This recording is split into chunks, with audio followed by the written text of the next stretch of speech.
Good morning my all dear students. क्या आप भी आईसीएसई 10th में हैं? यदि हैं तो 17 को आपका पेपर है, यानी कि 2 दिन बाद जो है आपका पेपर है। और आपके लिए मैं जो है लाया हूं बहुत इंपॉर्टेंट एनालिसिस लास्ट जो है 5 इयर्स के सैंपल पेपर्स का। सैंपल और बोर्ड एग्जाम के पेपर हैं बच्चों। ये बोर्ड एग्जाम के पेपर्स यानी कि आपके लिए तो सैंपल ही हुए ना।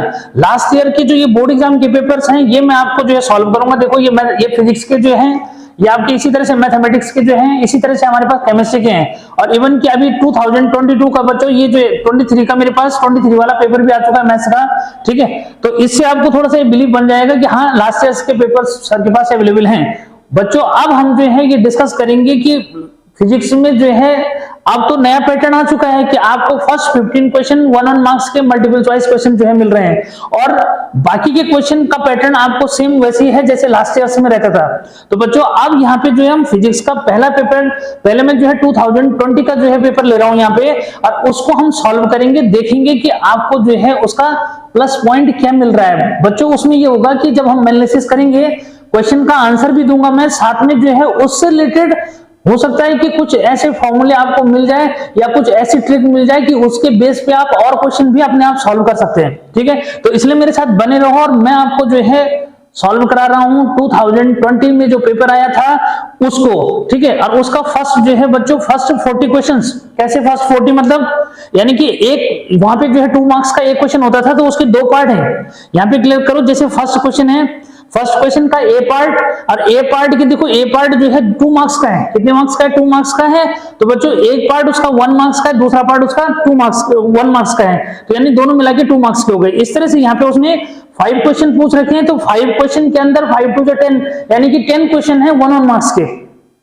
तो ये आपको बहुत बेनिफिट जो है देगा। तो बच्चों शुरू करते हैं, और लास्ट ईयर्स के आपको सारे पेपर्स यहाँ पे जो है मिल जाएंगे। देखिए ये जो है 2020 का है, तो 19 का, इस तरह से जो बैक हम चलेंगे। ठीक है, तो आते हैं पहला जो है क्वेश्चन में लेता हूं फिजिक्स का पहला क्वेश्चन। बच्चों जो पहला क्वेश्चन जो आ रखा है पहले उसका सॉल्यूशन मैंने क्वेश्चन पढ़ूंगा आपके लिए। ठीक है, बोर्ड पे लिखूंगा नहीं तो ज्यादा टाइम कंज्यूम होगा, फिर आप बोर हो जाएंगे। इसलिए जो है आप ऐसा करो कि हेडफोन लगा के रखो या फिर जो भी आपके पास सिस्टम है उसको आप जो है कान में डाल के रखो। आप मुझे सुनते भी रहेंगे और साथ में आपको जो है उसका आंसर भी मिल जाएगा।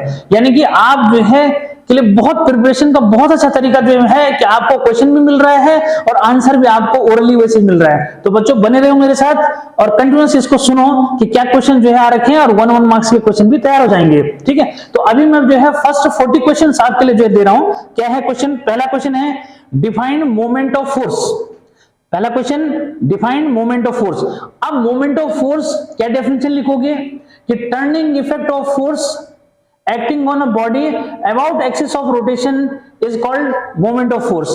या फिर अदर डेफिनेशन अगर मैथमेटिकल डेफिनेशन दोगे तो it is defined as the product of magnitude of force and the perpendicular distance of its line of action from axis of rotation.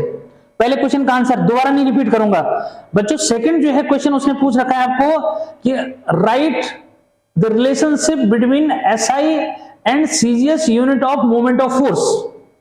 तो बच्चों क्या जो है इसका यानी कि सेकंड, इसका जो सेकंड पार्ट है उसका आंसर जो है क्या लिखोगे बच्चों? 1 newton metre is equal to 10 to the power 5, तो ये हो जाता है डाइन।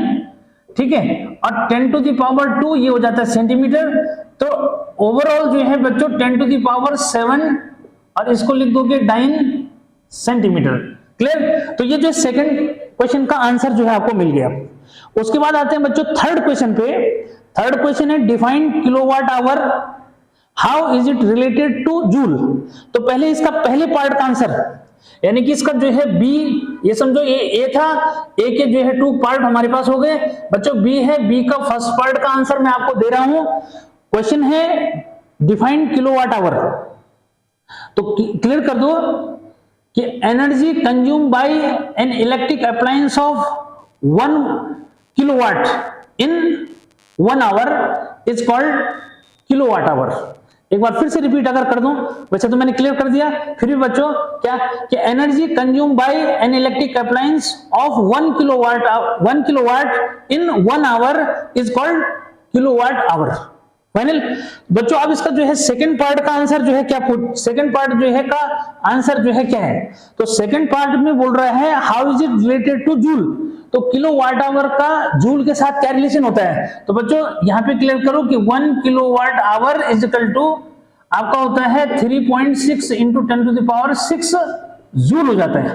क्लियर, तो ये आपको जो है अगले का आंसर मिल गया।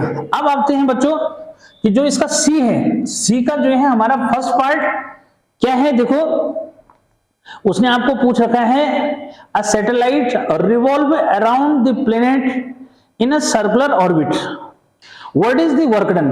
बच्चों क्लियर है कि सर्कुलर पाथ में जो है जब भी कोई बॉडी जो है मूव करती है तो उसका डिस्प्लेसमेंट जो है 0 काउंट होता है, इसलिए पहले पार्ट का आंसर जो है क्या हुआ कि वर्क डन इक्वल टू क्या हो जाएगा, 0 हो जाएगा। ठीक है, क्या वो पूछ रहा है ना कि satellite revolve around a planet in a circular orbit, what is it's work done, तो बच्चों वर्क डन क्या हो जाएगा इसका 0 जो है लिख दोगे। ठीक है, उसके बाद गिव रीजन, तो गिव रीजन मैंने आपको दे दिया कि because in circular motion it's displacement is 0 ऐसे जो मिस। अच्छा दूसरा जो है अगर आप और जो है इसमें डिस्कस करना चाहोगे बच्चों तो इसको समझना कि यहाँ पे W इज इक्वल टू क्या, Fs cos थीटा होता है, और जब कोई भी बॉडी जो है सर्कुलर पाथ में जाएगी तो अब मेरी बात को समझना बच्चों कि इसका जो डिस्प्लेसमेंट होगा, ठीक है, क्योंकि इसके लिए सेंट्रीपिटल फोर्स, ठीक है, यहां समझना कि बच्चों सेंट्रीपिटल फोर्स इधर होता है और डिस्प्लेसमेंट जो है इधर हुआ, यानी कि इसमें जो डिस्प्लेसमेंट होगा एस बच्चों ये हर समय क्या रहेगा, ये इसके साथ 90 का एंगल बनाएगा, और जब 90 डिग्री का एंगल बनाएगा तो एस केस में वर्क डन क्या हो जाएगा, 0 हो जाएगा। तो रीजन दोगे तो यहां से दे देना, ठीक है, क्या रीजन दोगे तो ये भी रीजन दे सकते हैं, क्योंकि यहाँ पे उसने ऐसे भी नहीं बोल रखा है कि कंप्लीट जेमिस होगा, बट फिर भी इसका वर्क डन 0 कैसे हो गया तो ये क्लियर कर दो कि रीजन दे दोगे। ठीक है बच्चों, तो कोई प्रॉब्लम किसी को नहीं है। ठीक है, इसका बच्चों ये हो गया इसका, यानी कि इसमें जो है 2 मार्क्स यहां मिल गए। एक तो आपको पूछ रहा है वर्क डन क्या होगा तो आपने लिखना है 0, वर्क डन क्यों 0 होगा तो सेकंड पार्ट का आंसर ये होगा, क्यों होगा 0 तो मैंने ये बता दिया कि जब भी कोई बॉडी सर्कुलर पाथ में मूव करेगी तो सेंट्रीपिटल फोर्स और डिस्प्लेसमेंट दोनों के बीच में 90 का एंगल रहेगा और cos 90 का जो है वैल्यू क्या हो जाएगी, 0 हो जाएगी। ठीक, तो किसी को कोई प्रॉब्लम नहीं है। उसके बाद बच्चों डी पार्ट आते हैं, जल्दी तो नहीं हो रहा है, नहीं हो रहा है मुझे लगता है। डी पार्ट में उसने बच्चों क्या पूछ रखा है ये क्लियर करो कि identify the class of the lever shown in the diagram, कि आपको जो है इस लीवर का क्लास बताना है बच्चों। देखो मैं एक ऐसा ट्रिक बताऊंगा कि आप इसको कभी नहीं भूल पाओगे।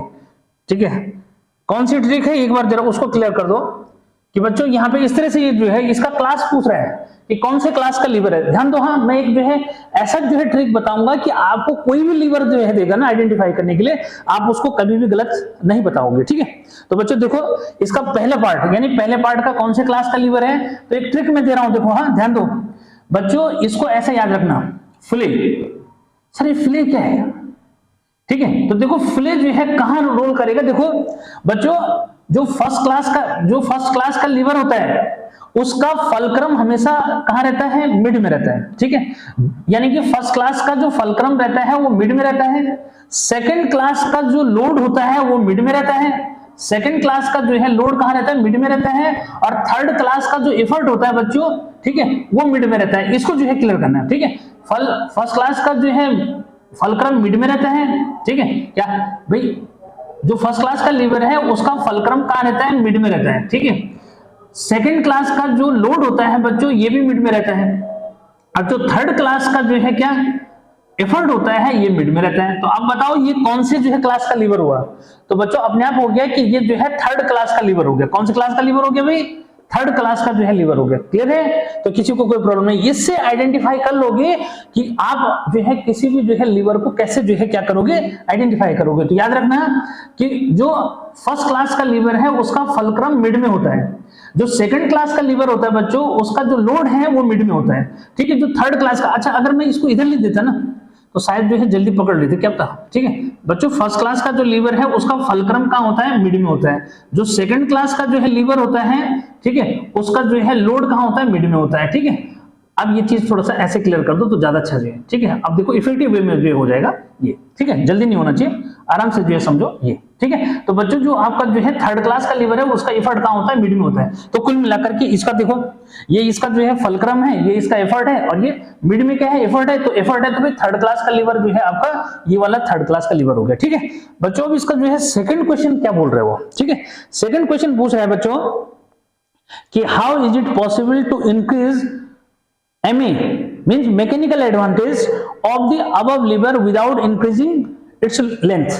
लेंथ को इंक्रीज नहीं करेंगे बोला तो इसका मैकेनिकल एडवांटेज कैसे चेंज करोगे? तो बच्चों क्लियर करो कि मैकेनिकल एडवांटेज जो होता है ये लोड अपॉन एफर्ट होता है, ठीक है। तो क्लियर है कि एफर्ट अगर इंक्रीज करोगे, ठीक है, तो यहां पे लिख दोगे कि effort sorry load will increase. क्या बोलेंगे बच्चों कि लोड विल इंक्रीज, यानी कि इसका आंसर जो है लोड विल इंक्रीज मींस हो जाएगा, ठीक है। ये तो किसी को कोई प्रॉब्लम नहीं, ठीक है। तो बच्चों डी पार्ट का आंसर हो गया, ठीक है। उसके बाद जो है ई पार्ट का आंसर ले लो। ई पार्ट के दो क्वेश्चन, फर्स्ट पार्ट देखो तो 1 मार्क्स के क्वेश्चन हो रहे हैं, क्योंकि बच्चों पहले जैसे पहला क्वेश्चन है ना तो ये 2 मार्क्स का है, लेकिन 2 मार्क्स में 2 पार्ट है।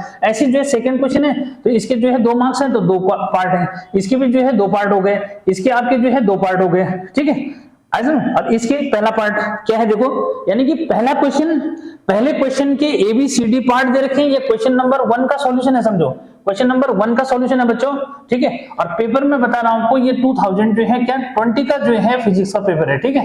ये कभी बच्चे कंफ्यूजन जो मिस करें, ठीक बच्चों। ई पार्ट में उसने क्या पूछा है जरा पेशेंस से उसको समझो कि given example of each when, पहला पार्ट, यानी कि डी का पहला जो है क्वेश्चन क्या पूछा है बच्चों कि ये एनर्जी वाले चैप्टर से वर्क एनर्जी पावर वाला जो एनर्जी वाला पोर्शन है ना, डिफरेंट फॉर्म्स ऑफ एनर्जी, बच्चों उसका क्वेश्चन है। उसने पूछा है कि give 1 example of each when first chemical energy changes into electrical energy. Chemical energy को इलेक्ट्रिकल एनर्जी में जो है कब चेंज होता है भाई? सेल। देखो गिव 1 एग्जांपल, ठीक है, तो एग्जांपल देना है। तो सेल क्या करता है आपको? केमिकल एनर्जी को इलेक्ट्रिकल एनर्जी में चेंज करता है, तो पहले का आंसर हो गया, ठीक है। तो पहले का आंसर क्या हो गया? Cell, electrical cell.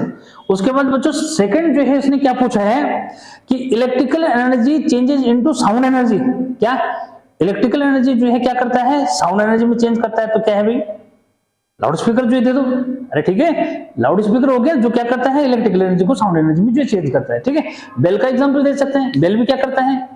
अरे जो बेल होती है वो भी क्या करती है? वो आपका जो है इलेक्ट्रिकल एनर्जी देते हैं उसको, वो साउंड प्रोड्यूस करती है, तो बेल का एग्जांपल दे सकते हो, ठीक है। तो इलेक्ट्रिक बेल भी बेटर चल जाएगा इसमें, ठीक है। अरे ठीक है, इलेक्ट्रिक बेल जो है का एग्जांपल दे दोगे, इलेक्ट्रिक बेल, ठीक है। तो ये भी हो गया। तो बच्चों ये हो गए कितने क्वेश्चन भाई? ये समझो पहले क्वेश्चन के जो है कितने 10 जो है सेक्शन हो गए ना, तो 10 क्वेश्चन कंप्लीट हो चुके हैं। कितने हो गए?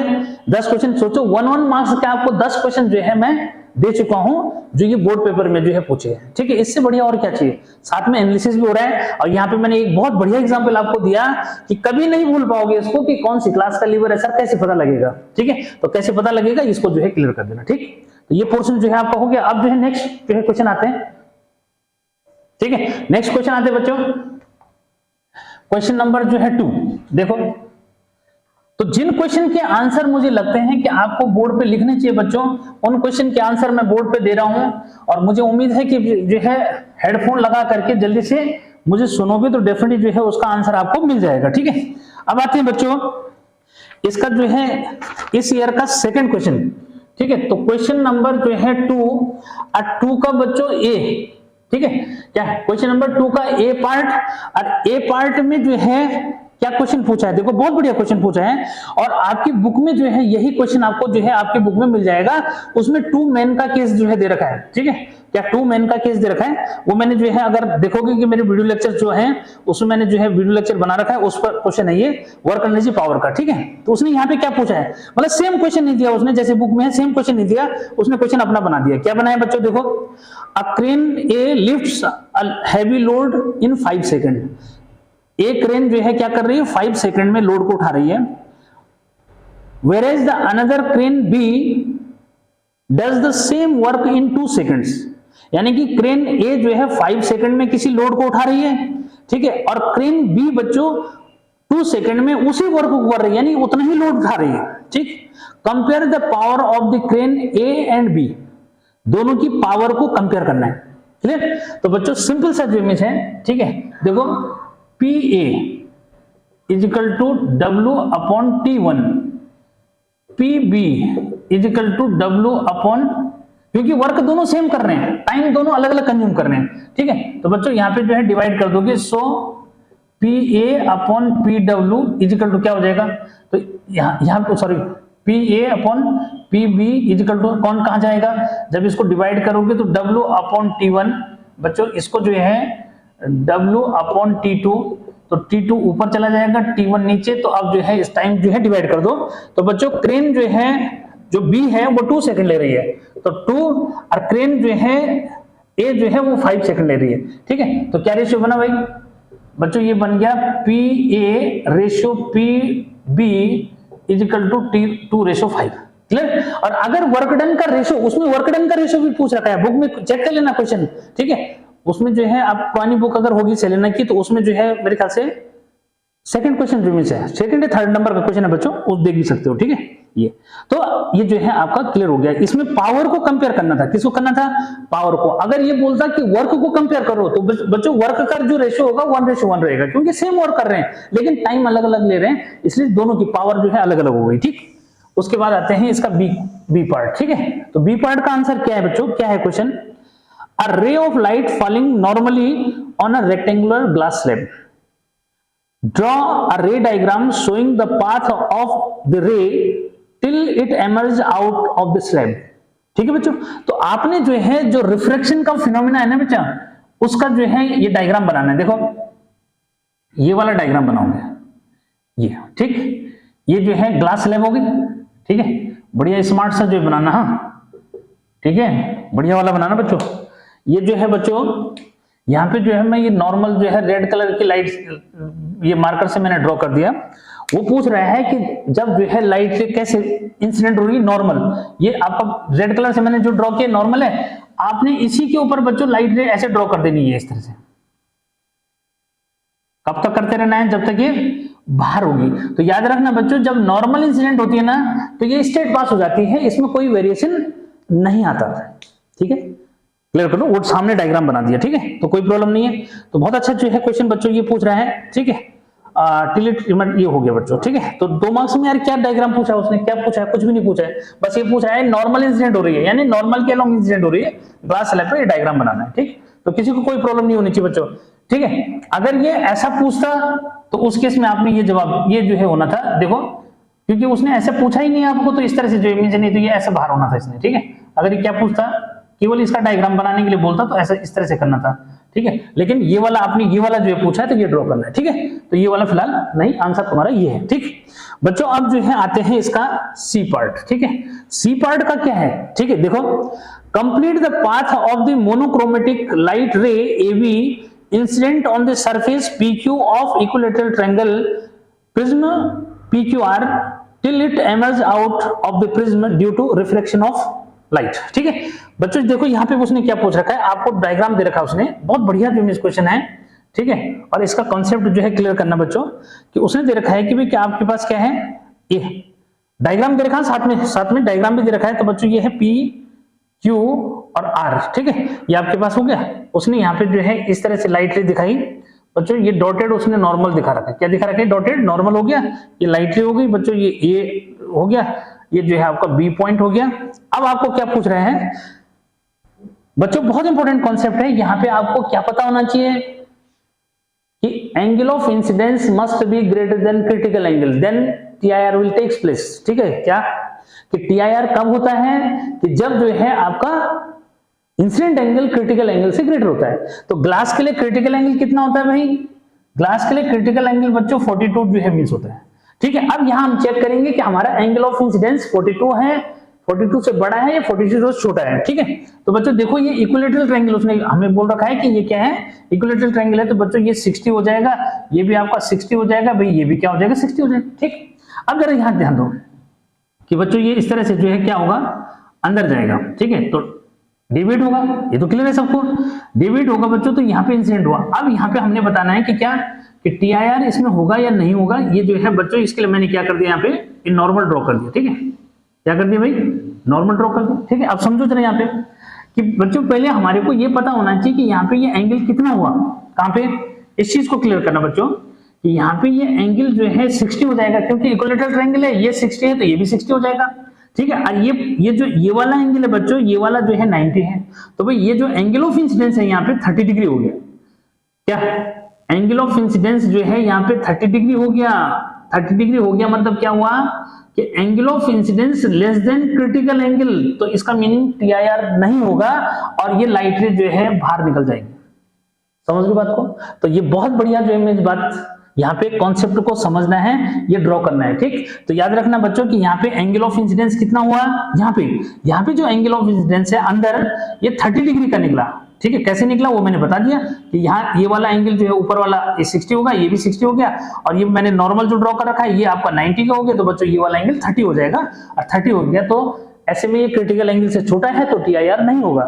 TIR होने के लिए क्या है, angle of incidence must be greater than critical angle. ठीक, तो बच्चों ये जो है इसका है। ठीक, अब जो है डी पार्ट पे आते हैं। भाई डी पार्ट में क्या पूछा है बच्चों कि where should an object be placed in front of convex lens in order to get enlarge real. ठीक है, और सेकंड है एनलार्ज और वर्चुअल। ठीक है, देखो बच्चों यानी कि डी में पहला जो है पार्ट, ठीक है जरा ध्यान दो इसमें कि where should an object be placed in front of a convex lens in order to enlarge and real. बच्चों ठीक है, यानी कि एनलार्ज और रियल। ठीक है, तो कैसे जो है कहां रखा जाएगा भाई, इसको समझो कि ये ऑब्जेक्ट से क्या होना चाहिए, बड़ा होना चाहिए बच्चों। ठीक है, तो देखो क्योंकि एनलार्ज और रियल बोल रखा है तो यहां पे ऐसा करो कि कहां रख दो, ठीक है एनलार्ज और क्या हाईली एनलार्ज, एनलार्ज बोल रखा है, हाईली एनलार्ज बोलता तो फिर उसका आंसर कुछ और हो जाता। एनलार्ज बोल रखा है बच्चों तो चल जाएगा, यहाँ पे क्या है कहां रख दो, F और 2F के बीच में रख दो। क्या रख दो, F और 2F के बीच में रखेंगे बच्चों, ये ऐसा आंसर, यानी कि बिटवीन F एंड 2F जो है बोल देना उसको। ठीक है, किसको बोलना भाई, एग्जामिनर को जो है बोल देना कि हमने कहां रखना है उसको, F और 2F के बीच में। ठीक है बच्चों, तो ये जो है 2F हो गया तो ये यहाँ इमेज बनेगी, ये देखो ये। ठीक है, तो ये एनलार्ज इमेज हो गया, समझ गए बात को। ठीक है, तो बिटवीन F एंड 2F क्या बोलना है इसको, बिटवीन F एंड 2F रखेंगे बच्चों। ठीक है, और अगर हाईली मैग्नीफाइड बोलता तो कहां रखते हैं, फोकस पे रखते। अरे हाईली मैग्नीफाइड बोलते तो कहां रखते ये बच्चों। उसके बाद उसने सेकंड जो इमेज पूछ रखा है, इसी का सेकंड पार्ट जो है उसने पूछ रखा है एनलार्ज और वर्चुअल। ठीक है, क्या एनलार्ज और वर्चुअल, तो बच्चों एनलार्ज और वर्चुअल में रखेंगे between optical centre and focus. कहां रखा जाएगा, ये F डैश, ये वो होता है बच्चों, यहाँ पे इतने पे F होता है। ठीक, तो कहां रखेंगे, ये यहां रखा जाएगा। ठीक है, इस तरह से ये रख दिया, ये लाइट से गई और ये यहां से गई और कहां से आती हुई अपेयर होगी, इस तरह से। डायग्राम नहीं बनाना, डायग्राम नहीं बनाना, केवल आपको क्वेश्चन पूछ रहा है। तो बच्चों ये है, देखो ये वर्चुअल इमेज बन गई, क्या बन गई, वर्चुअल इमेज बन गई, ये वाला केस। ठीक, तो यानी कि यहाँ क्या बोलेंगे, between optical centre and focus. क्या बोलना है इसमें, जो आंसर है आंसर बोलोगे between optical centre and focus. Focus बोलोगे बच्चों लेकिन डैश लगाना उसमें, इस वाले फोकस, क्योंकि इधर जो है मेन फोकस और ये उसका सेकंड फोकस इधर। ठीक, यहाँ पे आंसर क्या बोलोगे, बिटवीन, यहाँ क्या आंसर बोलोगे, between F dash and 2F dash. ठीक है, डायग्राम मत बना देना, ये मैं समझा रहा हूं। ठीक है, कैसे हुआ। ठीक, तो बच्चों अब जो है अगला क्वेश्चन जो है इस वाले का लास्ट क्वेश्चन जो है क्या पूछा है, क्वेश्चन नंबर 2 का, वो देखो। A pond appears to be 2.7 metre deep. बहुत बढ़िया क्वेश्चन है बच्चों। A pond appears to be 2.7 metre deep. If the refractive index of water is 4/3, find the actual depth of the pond। ठीक, तो बच्चों इसका जो है आंसर जो है ऊपर मिटा दिया जाए ना। ठीक है, ऊपर वाले को मिटा दो। ठीक, तो बच्चों ये जो है क्वेश्चन नंबर 2 का मैं कौन सा पार्ट करा रहा हूं। ठीक है, ये चल रहा है ई पार्ट। तो बच्चों ई पार्ट का जो है आंसर क्या लिखोगे, देखो उसने आपको दे रखा है अपीरेंट डेप्थ, पॉन्ड अपीयर्स, तो बच्चों आपको जो है DAP दे रहा है। क्या दे रहा है, DAP मतलब अपीरेंट डेप्थ। अपीरेंट डेप्थ बच्चों 2.7 जो मीटर है, और आपको जो है AMUW refractive index of water जो है बच्चों वो आपको 4/3 दे रहा है। अरे कितना दे रहा है भाई, 4/3 दे रहा है। आपको उसकी एक्चुअल डेप्थ बतानी है। क्या बतानी है कि डी रियल बताना है बच्चों। ठीक है, डी रियल मतलब रियल डेप्थ। ठीक है, तो बच्चों यहाँ पे ध्यान दो कि फॉर्मूला होता है सिंस क्या, AMUW इक्वल टू क्या, रियल डेप्थ।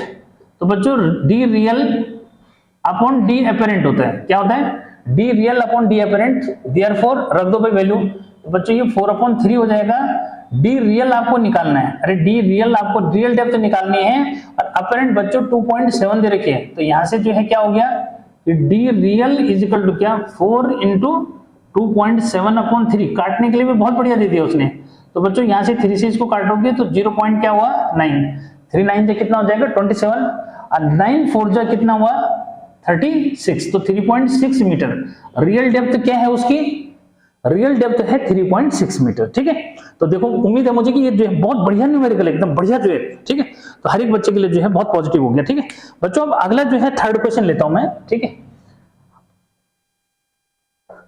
ठीक है कैसे लगा। ठीक है, तो मैं कल जो है एक वीडियो देख रहा था। ठीक है, क्योंकि देखो मैंने तो बच्चों अभी जो है नया चैनल जो है बनाया है, हालांकि मेरा बहुत पुराना जो है चैनल था, लेकिन क्या मैं उस समय जो है केवल तब जो है वीडियो जो हमने डाले थे ये कोई पर्पज हमारा कुछ नहीं था। हमारा ये पर्पज था कि जो कोचिंग में बच्चे आते थे भाई उनका लॉस ना हो, क्योंकि उनका फीस जमा था, इसलिए हमने एक चैनल जो है मैंने खोला था। ठीक है, अपने इंस्टीट्यूट के नाम पे जो है नालंदा कोचिंग सेंटर कोटद्वार के नाम से खोला था। ठीक है, तो हमारा इंस्टीट्यूट पहले से चल रहा है, 2000 जो है 1 से मैंने एस्टेब्लिश करा था उसको। ठीक है, लेकिन कोरोना काल में जो है जब बच्चों को नहीं पढ़ा पाए हम, तो हमने क्या किया कि यूट्यूब में वीडियो जो है अपलोड करके बच्चों को जो है उसका लिंक दे दिया था, लेकिन उसके बारे में पूरी जानकारी हमारे को नहीं थी। और फिर जो है जैसे कोरोना ऑफ हुआ वैसे जो हमने क्या कर दिया उसको वीडियो डालने बंद कर दिए। ठीक है, फिर जो है क्या ये चीज दिमाग में चली कि भाई क्या यार बच्चों की रिक्वायरमेंट है। जब मैं देखता था कि कई लोग ऐसे भी पढ़ा रहे हैं कि जिनको नॉलेज जीरो जो मीन्स है, लेकिन फिर भी क्या कर रहे हैं वो वीडियो डाल रहे हैं और मीन्स उसका गलत जो है मीन्स बेनिफिट जो है फिर बच्चों को मिल रहा है उसका। ठीक है, तो गलत बेनिफिट लेके क्या करोगे, हेडिंग लिखा रहेगा कुछ और मीन्स वहां पे मिल कुछ और रहा है, तो बच्चों ध्यान रखना जरा। ठीक है, तो ऐसी चीजों से बचना चाहिए कुल मिलाकर, क्योंकि उससे आपको जो टाइम भी लॉस होता है और आप लॉस में रहते हैं। अभी आपको ऐसे लगेगा कि सर के तो ना तो व्यूअर्स ज्यादा है ना उनके सब्सक्राइबर ज्यादा है, मुझे इससे मतलब नहीं है। देखो जब बच्चों को अच्छा लगेगा धीरे धीरे करके अपने आप जो है उसको सब्सक्राइब भी करते हैं और मीन्स देखेंगे भी उसको। आपको अच्छा लगेगा तो आप जो है अपने फ्रेंड्स से भी जो है शेयर करोगे, डेफिनेटली आप सब्सक्राइब भी करोगे, अपने भाई बहनों को भी जो है सजेस्ट करोगे कि यार वो सर पढ़ाते हैं। ठीक है, तो बच्चों वैसे जनरली जो है मींस ये 2 चैनल्स जो है मेरे जो चल रहे हैं। ठीक है, एक तो कोचिंग के नाम पे पहले से था, एक नया जो मैंने फिजिक्स कॉन्सेप्ट नाम से जो है अभी जिस पे आप देख रहे हैं, या फिर एनसीसी जो है कोटद्वार के नाम से जो है आप देखोगे। ठीक है, तो मैं चाहता हूं कि यार हर एक बच्चे को जो है नॉलेज मिलना चाहिए। अगर यहाँ लोकल के बच्चे हैं तो उनको लगेगा कि भाई सर जो है अच्छा पढ़ाते हैं, तो डेफिनेटली वो आएंगे यहाँ पे जो है और मिलेंगे, यहाँ से ऑफलाइन कोचिंग ले सकते हैं, क्योंकि हर एक चीज जो है ऑनलाइन में इतना पॉसिबल नहीं होता है, लेट हो जाता है थोड़ा सा, बस इतना जो मिस होता है। ठीक है, ऑफलाइन में क्या है आप आज सब कुछ जो मिस भी पढ़ सकते हैं, ये चीजें भी होती है। ठीक है, तो बच्चों अब अगला जो मिस क्वेश्चन पे मैं डिस्कस करता हूँ, टाइम खराब नहीं करूंगा, मैं चाहता हूँ 40 क्वेश्चन कितने जल्दी हम कर सकते हैं वो जो है देखेंगे। ठीक है, अच्छा अब जो है क्वेश्चन नंबर बच्चों क्वेश्चन नंबर जो है 3rd पे आ गया मैं। ठीक है, 3rd पे आ गया, तो अब उसने क्या पूछा है देखो क्वेश्चन जरा ध्यान से सुनना। हाँ ठीक, तो हेडफोन लगा के जो है रखो। वो कह रहा है कि wavelength of the light, red light and blue light, ठीक है, are nearly this and this. ठीक है, तो बच्चों आपको जो है क्या दे रहे हैं लैम्डा आर, यानी कि रेड लाइट की वेवलेंथ जो है आपको दे रही है 7.8 इंटू 10 टू द पावर क्या -7। ठीक है बच्चों, फिलहाल जो है उसने -7 मीटर लिखा है रेड लाइट की वेवलेंथ। ठीक है, और यहाँ पे जो है ब्लू की जो लिखी है बच्चों, ब्लू कलर की जो है लिखी है उसने लैम्डा बी लिख दिया मैंने उसको 4.8 इंटू 10 टू द पावर -7 जो है मीटर है। ठीक है बच्चों, ये ब्लू और रेड का जो मीन्स आपको ये दे रखा उसने। ठीक है, अब आपको जो है क्वेश्चन नंबर 1 क्या पूछ रहा है, कहता है बच्चों कि which colour has the greater speed in vacuum. Vacuum में जो है स्पीड तो क्लियर है कि जिसकी वेवलेंथ ज्यादा होगी बच्चों उसकी स्पीड ज्यादा होगी। ठीक है, तो v इक्वल टू जो है क्या होगा n लैम्डा होता है, फ्रीक्वेंसी कांस्टेंट मींस रहती है। ठीक है, तो अब यहाँ पे जो मींस हो गया बच्चों यहाँ पे लैम्डा। ठीक है, क्या अब यहाँ पे लैम्डा जो है का केस, तो लैम्डा किसका ज्यादा है, रेड कलर का ज्यादा है। ठीक है, तो क्लियर कर दो कि क्या v जो है यहाँ पे ऐसा आंसर दोगे। ठीक है, सिंस क्या कि लैम्डा r जो है ग्रेटर है किससे बच्चों, लैम्डा b से, therefore v r greater than lambda b। ठीक है, हो गया क्या, सॉरी v r जो है velocity of red colour is greater than v b यानी कि वेलोसिटी ऑफ ब्लू कलर। ठीक है, उसके बाद बच्चों सेकंड पार्ट का आंसर जो है क्या है, उसने बोल रखा है कि which colour has a greater speed in glass. अब जो है ग्लास में जो है किसकी ज्यादा स्पीड होगी बच्चों, तो यहाँ पे थोड़ा सा जो है मैं समझाता हूँ कि म्यू इज इक्वल टू जो है c/v होता है, ध्यान दो जरा। ठीक है, यहाँ पे जो है उसको क्लियर कर दोगे। तो बच्चों यहाँ पे क्या है, अब इस बात को जो है समझना है आपको कि जो वेवलेंथ है, ठीक है, ये जो है इनवर्सली प्रोपोर्शनल है किसके, लैम्डा के। ठीक है, किसी मीडियम में। ठीक, तो अब यहां से जो है लगा लो कि वेवलेंथ किसकी ज्यादा है, रेड कलर की ज्यादा है, तो रिफ्रैक्टिव इंडेक्स कम हो जाएगा। ठीक है, ध्यान दो। हाँ, ठीक है, तो बच्चों v equal to c upon mu हो जाएगा। ठीक है, और मैं क्या कह रहा हूं, ये जो म्यू है ये इनवर्सली प्रोपोर्शनल लैम्डा के। ठीक है, अब यहां पे क्लियर कर दो कि लैम्डा जो है वेवलेंथ रेड कलर की ज्यादा है, वेवलेंथ रेड कलर की ज्यादा है, डायरेक्टली प्रोपोर्शनल में जा रहा है। ठीक है, अरे ऊपर जब जाओगे तो यहाँ पे क्या ऊपर चला जाएगा, वो तो डायरेक्टली प्रोपोर्शनल में आ जाएगा, तो अपने आप ही हो गया कि v जो है r, इसमें भी क्या है ग्लास में v r जो है ग्रेटर देन होगा किससे, vv से। ठीक, तो इसमें जो है ये चीज क्लियर करनी है। ठीक है, ये तो यहाँ पे जो है थोड़ा सा इसका जो है फर्क आपने उसको देखना है। ठीक है, तो ये है बच्चों, इस तरह से जो है डिस्कशन ये करोगे। ठीक है, अब देखो नेक्स्ट जो है उसने क्या पूछा है। ठीक, तो 2 पार्ट के ये आंसर हो गए। ठीक है, आगे उसने बच्चों क्या पूछ रखा है कि draw the graph between displacement from mean position and time for a body execute free vibration.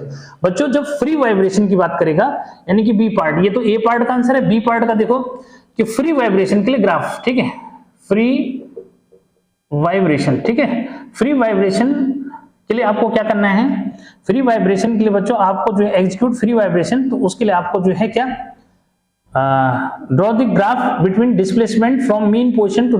ठीक है, तो बच्चों जब भी फ्री ऑसिलेशन के लिए ग्राफ जो ड्रॉ करोगे तो इस तरह से बनाना। ठीक है, इस तरह से। ठीक है, इक्वल एम्पलीट्यूड जो मींस होना चाहिए उसमें। ठीक है, इस तरह से जो बना दो तो ऐसे चलेगा। ठीक है, ये तो ये आपका जो है इधर टाइम ले लो, इधर जो है इधर डिस्प्लेसमेंट। ठीक है, क्या इधर डिस्प्लेसमेंट बच्चों, ये टाइम जो मींस हो गया, तो ये ग्राफ हो गया। ठीक, तो किसी बच्चे को कोई प्रॉब्लम नहीं। उसके बाद अगला जो है सी पार्ट का आंसर क्या है बच्चों, क्वेश्चन क्या है, कह रहा है कि a sound travelling in a water has wavelength 0.4 metre. ठीक है, is this wave audible in year.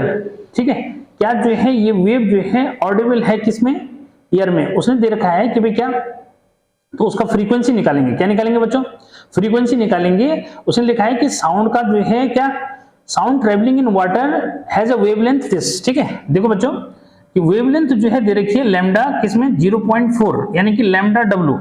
Sound wave travelling in water has wavelength this. ठीक है, उसकी वेवलेंथ दे रखी है बच्चों। ठीक है, आपको जो है स्पीड जो है दे रखी है वाटर में। ठीक है, वाटर में स्पीड जो दे रहा है वो 1400 जो दे रहा है, कितना दे रहा है बच्चों, 1400 जो है मीटर पर सेकंड जो दे रहा है। ठीक है, अच्छा, तो आपको पूछ रहा है वो कि ये ऑडिबल साउंड है या नहीं है, तो बच्चों इसका फ्रीक्वेंसी निकाल देंगे। ठीक है, तो यहाँ पे जो क्लियर कर दो कि सिंस फ्रीक्वेंसी यानी कि n इक्वल होता है बच्चों v lambda.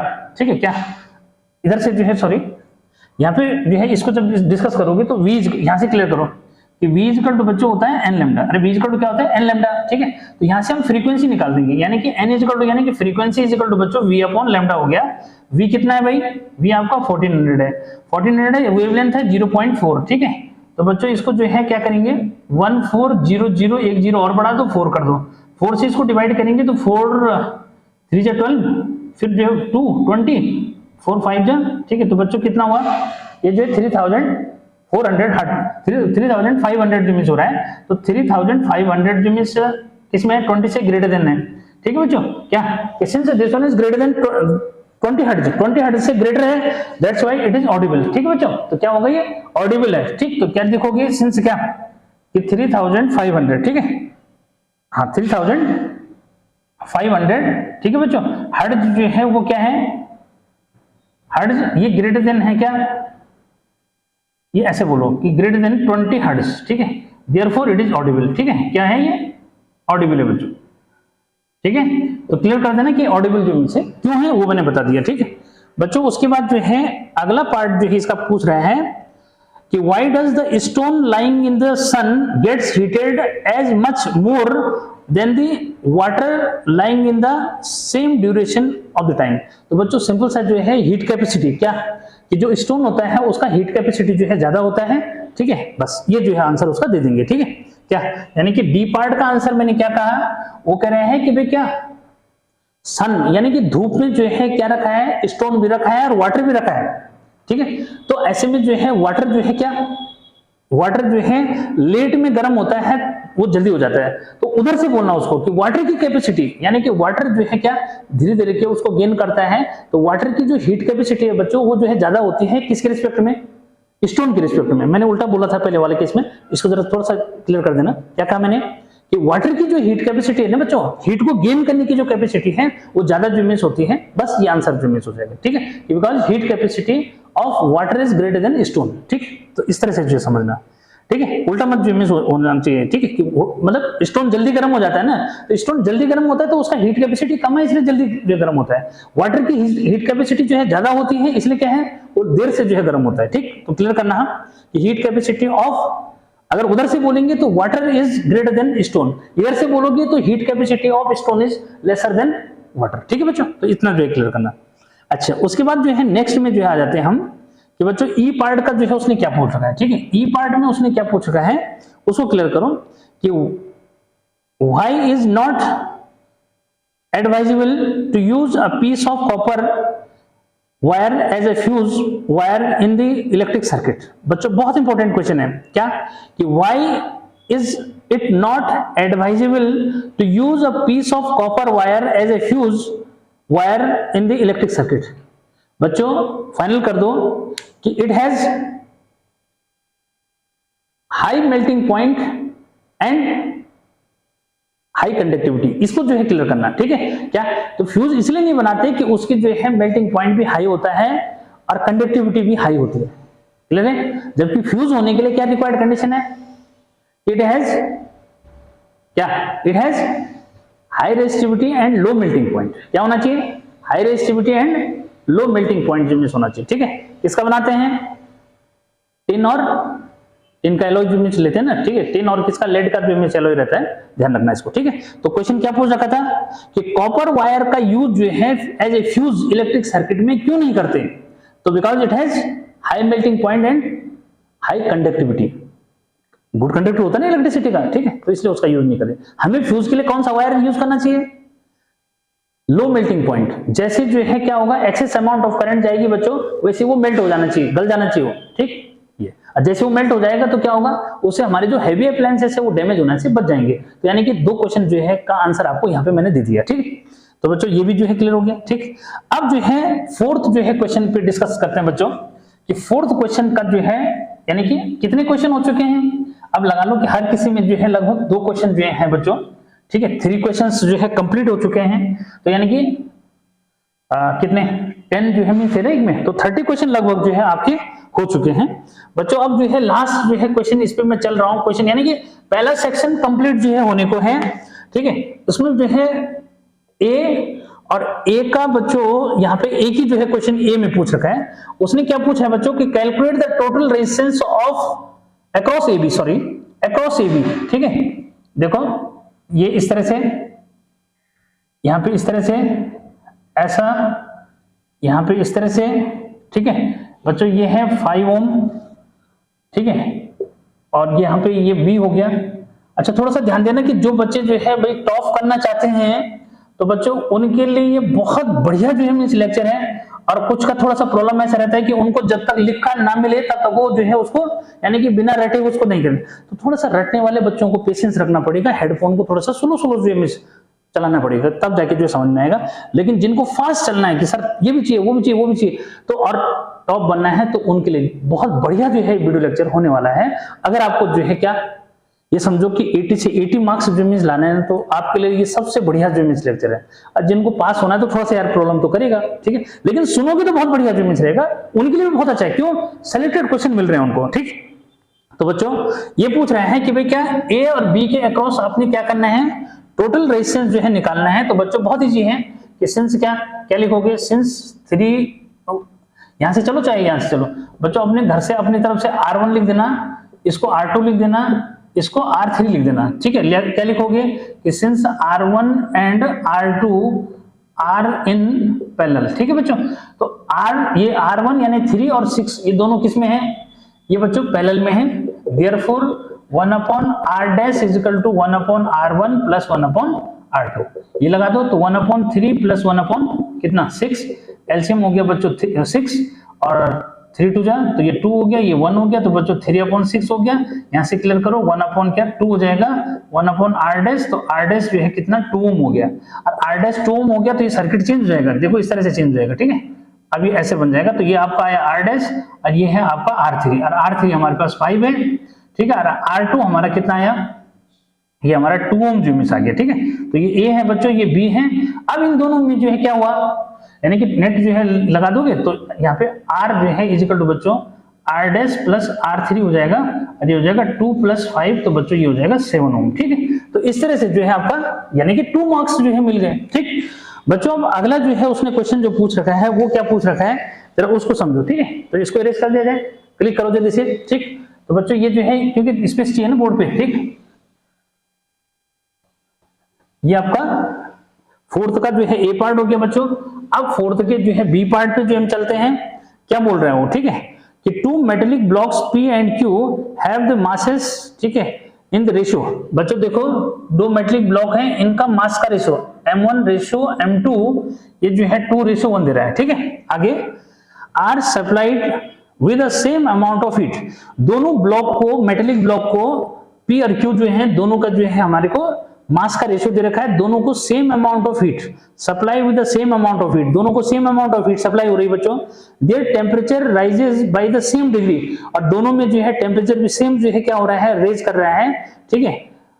Compare there specific heat capacity, तो बच्चों उनकी स्पेसिफिक हीट कैपेसिटी यानी कि C1:C2 जो है आपको निकालना है, ठीक है, क्लियर है। यानी कि 2 मेटेलिक ब्लॉक्स हैं, एक बार क्वेश्चन को फिर से समझ लो कि 2 metallic blocks P and Q having masses in the ratio 2:1 are supplied with the same amount of heat if their temperatures rise by same degree, compare their specific heats, ठीक। मास का ratio दे रखा है, heat same है, temperature जो है क्या है, same degree बढ़ रहा है, ठीक है।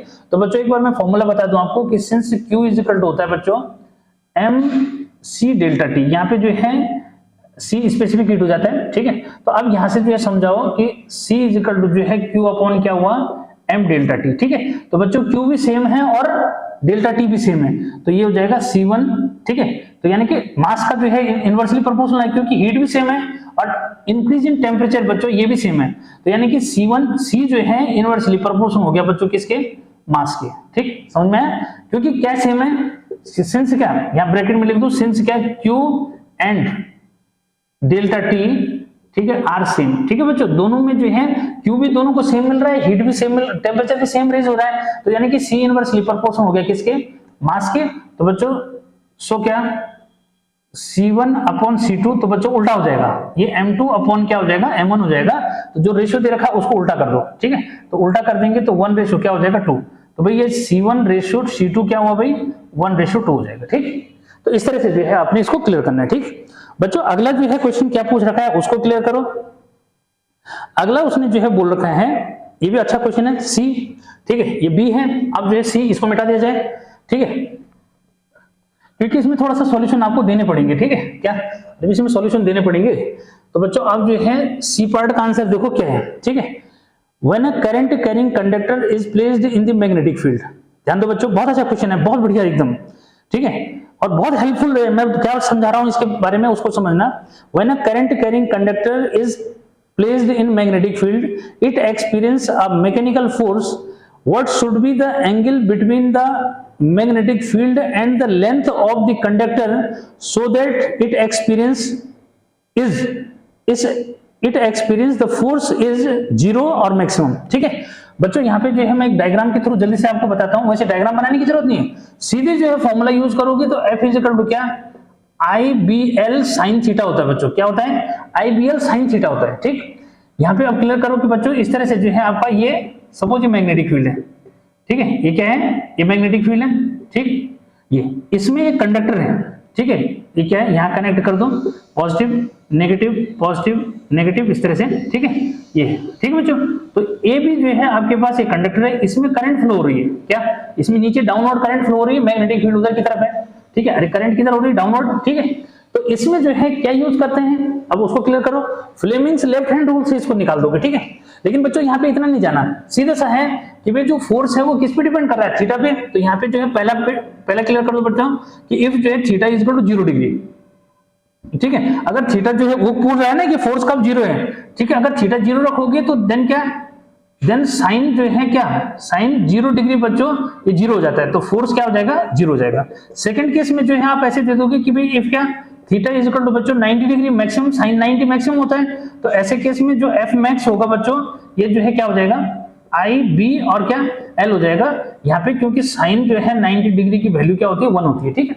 तो यहाँ पे जो फॉर्मूला है बच्चों इस तरह से जो मींस आपको क्लियर, लेकिन यहाँ आपको केवल ये 2 बातें पूछ रहा है, इतना सॉल्यूशन दे रहा है, यार इससे ज्यादा लिखना ही नहीं है, गप मत लिखा करो, बस उतना ही लिखा करो ये, ठीक है। तो याद रखना, ठीक है बच्चों, तो ऐसा जो देना, यानी कि एक में जो है वायर कैसे रखा हुआ है इसको समझो, यानी कि वायर में जो करंट चल रही है, चाहे ऐसे समझो बच्चों, ठीक है, कि इसमें जो है वायर में जो करंट चल रही है और मैग्नेटिक फील्ड दोनों की डायरेक्शन जो है अगर सेम है उसको आइडियल बोल देते ना हम, तो आइडियल और ये दोनों की डायरेक्शन सेम है, ठीक है, तो इसमें जो है कोई फोर्स नहीं लगेगा।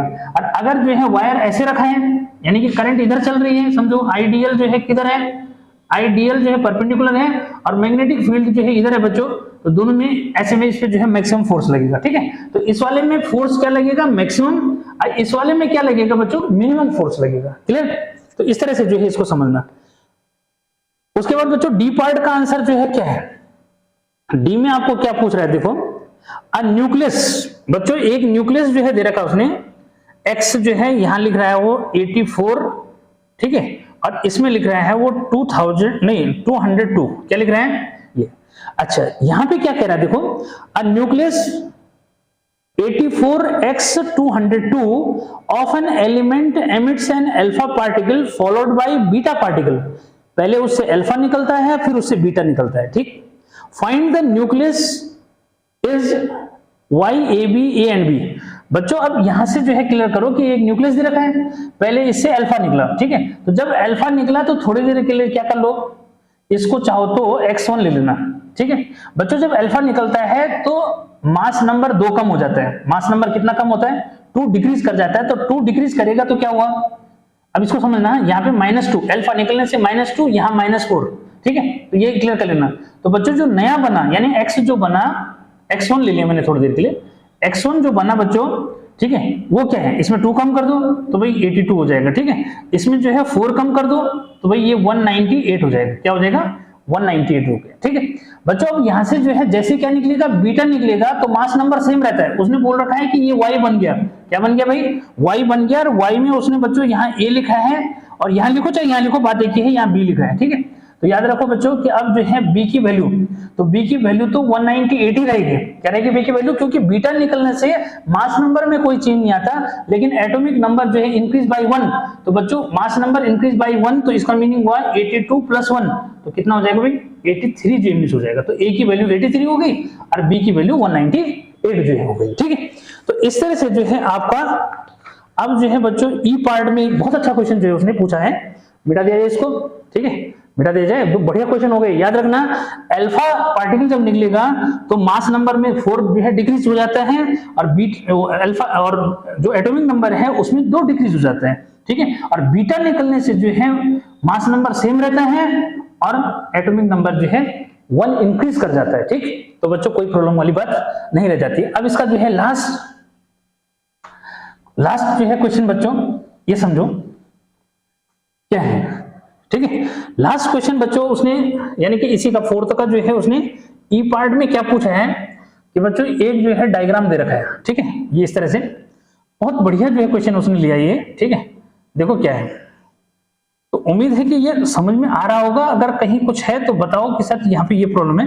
बच्चों यहाँ पे टच कर रहा है इसको, ठीक है, क्या यहाँ पे इसको टच कर रहा है, ठीक है, इसमें इस तरह से करंट चल रही है, आई दिखा रखा है सिंबल, ठीक है, यहाँ पे उसने बैटरी लगा दी, ये पॉजिटिव है ये नेगेटिव हो जाएगा, ठीक है। यहाँ पे बच्चों एक जो है उसने पोटेंशियल ये समझो रेजिस्टेंस लगा रखा है, रियोस्टेट जो मींस लगा रखा है, ऐसे सिंबल भी बना सकते हैं उसका, ठीक है। और जो इसमें करंट जो है चल रही है बच्चों, करंट अपने आप जगह कि ऐसे चल रही है करंट ऐसे, तो ये समझो यहाँ करंट ऐसे चलेगी, इस तरह चलेगी, अरे समझ गए ना बात को, यहाँ पे ऐसे चलेगी, ये दिखा रहा है ना ऐसे चल रहा है ये, ठीक है।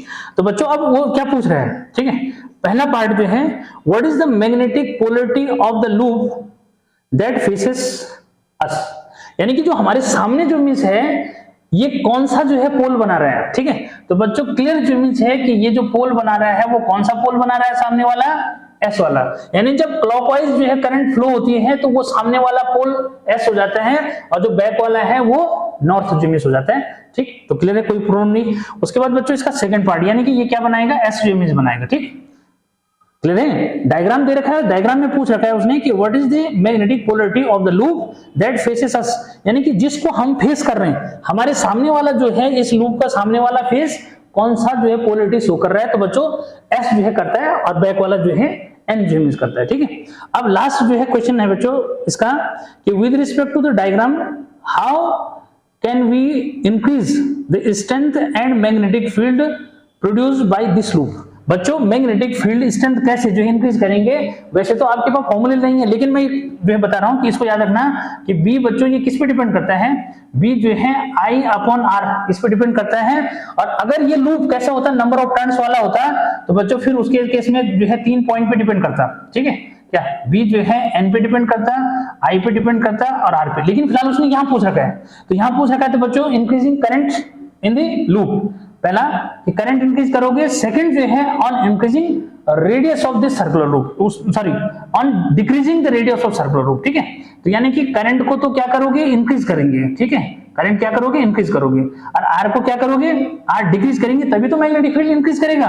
तो बच्चों ये जो है इसको डिक्रीज करेंगे। ठीक है, तो इस तरह से जो है यानी कि क्या करोगे इसके लिए कि इसका मैग्नेटिक स्ट्रेंथ क्या हो जाए, इंक्रीज हो जाए।